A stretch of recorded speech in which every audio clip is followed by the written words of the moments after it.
আগের দিনে ভারতকে সতর্ক করে দিয়েছিলেন চেতেশ্বর পূজারা। ইডেন গার্ডেন্সের এই পিচে ১২০ রান তাড়া করাও চতুর্থ ইনিংসে কঠিন হতে পারে বলে মন্তব্য করেছিলেন তিনি। পূজারার কথাই শেষ পর্যন্ত সত্যিই হয়েছে। দ্বিতীয় ইনিংসে সাউথ আফ্রিকা ১৫৩ রানে গুটিয়ে যাওয়ার পর ভারতের সামনে লক্ষ্য দাঁড়ায় মাত্র ১২৪ রানের। সেই লক্ষ্যে খেলতে নেমে রীতিমতো তাসের ঘরের মতো ভেঙে পড়ে ভারতের ব্যাটিং ইউনিট। স্বাগতিকরা অল আউট হয়েছে মাত্র ৯৩ রানে।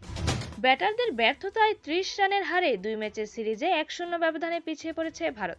এদিন ভারতকে ভালো শুরু এনে দিতে পারেননি দুই ওপেনার ইয়াজভি জয়সওয়াল ও লোকেশ রাহুল। রানের খাতাই খুলতে পারেননি জয়সওয়াল, আর ১ রান করে ফেরেন রাহুল। এরপর ৩ নম্বরের প্রমোশন পেয়ে ৩১ রানের ইনিংস খেলেছেন ওয়াশিংটন সুন্দর। ভারতের ইনিংসে এটাই সর্বোচ্চ রানের ইনিংস। ১৩ রান করেন ধ্রুব জুরেল। পাশাপাশি রবীন্দ্র জাদেজা ২৬ বলে ১৮ ও অক্ষর প্যাটেল ১৭ বলে ২৬ রান করে। তবে তাও ভারতের জয়ের জন্য যথেষ্ট ছিল না। অক্ষর প্যাটেল দলীয় ৯৩ রানে ফেরার পর আরেক রানও যোগ করতে পারেনি ভারত। শেষ ২ উইকেটও তার হারার এই রানেই। ভারতের ইনিংস জুড়ে ভীতি ছড়িয়েছেন প্রোটিয়া স্পিনার সাইমন হার্মার। তিনি একাই নিয়েছেন ৪ উইকেট।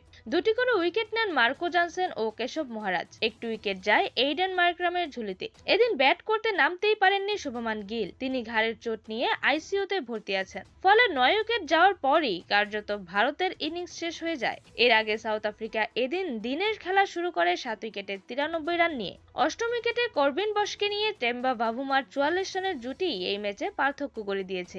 বস দিনের শুরুতে ফেরেন ৩৭ বলে ২৫ রানের লড়াকু ইনিংস খেলে ৭ রান করেন হার্মার। ০ রানে ফেরেন মহারাজ। তবে শেষ পর্যন্ত এক প্রান্ত আগলে রাখেন বাভুমা। সাউথ আফ্রিকার অধিনায়ক হাফ সেঞ্চুরি তুলে নিয়ে ১৩৬ বলে ৫৫ রানে অপরাজিত থাকেন। ভারতের হয়ে ৪ উইকেট নেন জাদেজা। দুটি করে উইকেট পান কুলদীপ যাদব ও মোহাম্মদ সিরাজ। বাকি দুটি উইকেট ভাগাভাগি করেন জসপ্রীত বুমরা ও অক্ষর প্যাটেল।